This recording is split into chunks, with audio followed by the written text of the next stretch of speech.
அதற்கான காரணத்தை கண்டறிந்து ஒவ்வொரு குடும்பமும் திட்டமிட்டு அந்த மக்களை அந்த வேலைகளுக்கு அமர்த்தம்.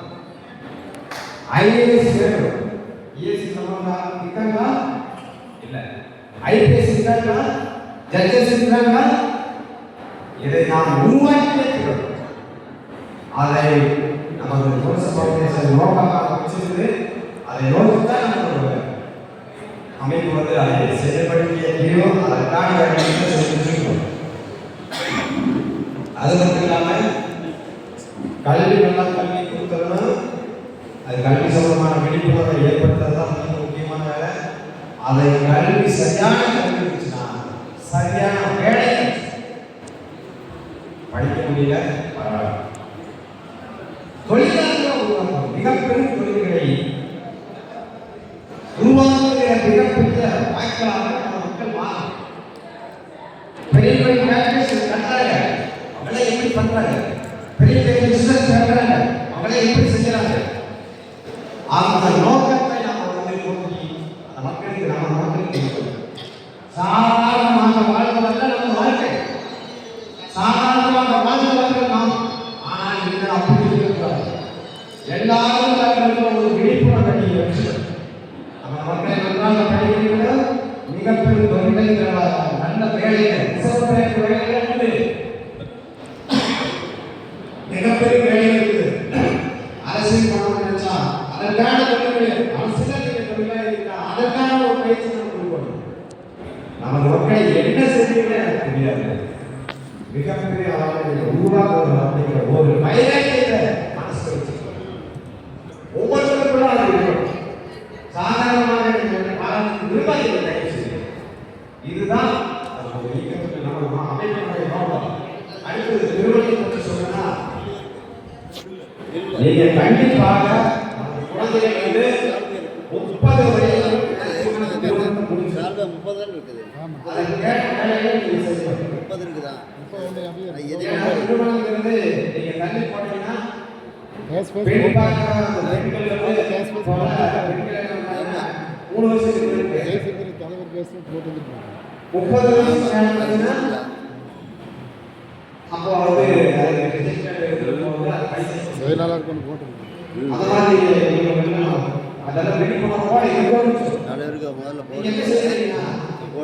போட்டுக்கல பேசி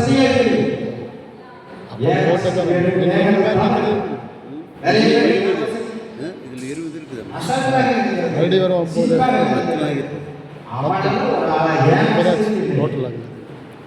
வசதியா இருக்கிறது ரைட்டு, பிள்ளைகளுடைய வாழ்க்கை விழிப்புணர்வு.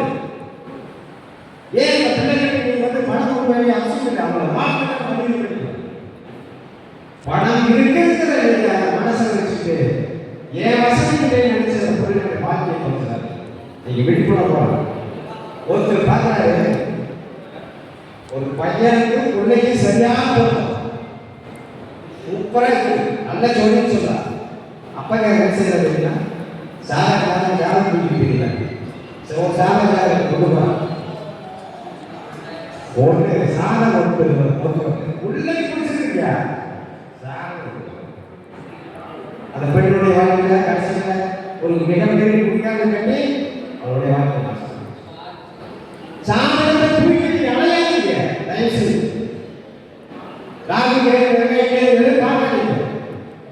அந்த குழந்தை உன்னை வாழ்வுக்காக ஒரு நல்ல மனமாக இருக்க அது ஒரு விழிப்புணர்வோடு இருக்கணும். சொல்றேன் நான் அந்த பார்க்காத பேசுகிறேன். 10 படம் பெருமானம் சொன்ன ஆட்கள் தான் ஏன் அந்த சாதனை எடுக்கலையா, உனக்கு டைரக்ஷன் எடுக்கலையா, ஏன் தெரியல. சாதனை இருக்கிறதை நம்பிக்கை வாழ்க்கை உங்களுடைய குழந்தைகளுடைய வாழ்க்கையை டிகிரி படிச்சிருக்கிறது படிக்க வைக்க தப்பு இல்லை, மாஸ்டர் டிகிரி படிக்க வைக்க பழகல. ஏன் லெவலுக்கு நீ பையனை கொண்டு வாங்கன்னு சொல்லக்கூடாது. ஏன் லெவலுக்கு நீ கொண்டு வா, ஒரே ஒரு போன முறை நம்ம சப்போர்ட்ல 2 பேரும் மாஸ்டர் டிகிரி 2 பேரும் ஒரே அப்பங்க என்ன சொல்றாங்க, ஏன் பண்ணல ஒரு டிகிரி இதெல்லாம் கொடுத்துட்டு பதிவு பண்ணாமல் நல்ல விலை நிற்கிறாங்க. ஏன் பதிவு பண்ணாமல் சரி போதும் அவங்களே பேசிட்டு விடுங்க. அப்புறம் யாரும் பேச முடியாது. எல்லாம் விழிப்புணர்வோடு இதெல்லாம் காலம் தாண்டி கடைசியில அவங்களுடைய வாழ்க்கையை எதிர்த்துக்காதீங்க. இந்த விழிப்புணர்வு செய்தியை சொல்றதுக்கு தான் நாங்கள் இங்க வச்சிருக்கிறோம். ஒருத்தர் சொல்றாரு, என்ன சொல்றாரு? பையனுக்கு 37 வயசு ஆச்சு. பையனுக்கு 37 வயசு ஆச்சு. பொண்ணுக்கு சொல்றாரு, என்ன சொல்றாருன்னா எவனுக்கு பொண்ணு உனக்கு வேண்டாம் உள்ள கொள்வது பெரிய விஷயம். அது கட்டின்னு சொன்னா அது பெரிய விஷயம். இந்த மாதிரியான நிலைமைகளை நீங்க அவனுக்கு விழிப்புணர்வா இருக்கணும். வாழ்க்கையை நீங்க எப்படியாவது கஷ்டப்பட்டு பார்க்கணும். இந்த மக்களை நீங்க எப்படியாவது நீங்க நல்ல வழியா வாழணும். எல்லாவற்றையும் நீங்க விழிப்புணர்வா இருக்கணும். வாழ்க்கையை குழந்தைங்க வாழ்க்கையான வழிகளை நீங்க உருவாக்கி கொடுக்கணும். இதுதான் அந்த விழிப்புணர்வா நாங்கள் சொல்ல வேண்டியது. இந்த தகவல்கள்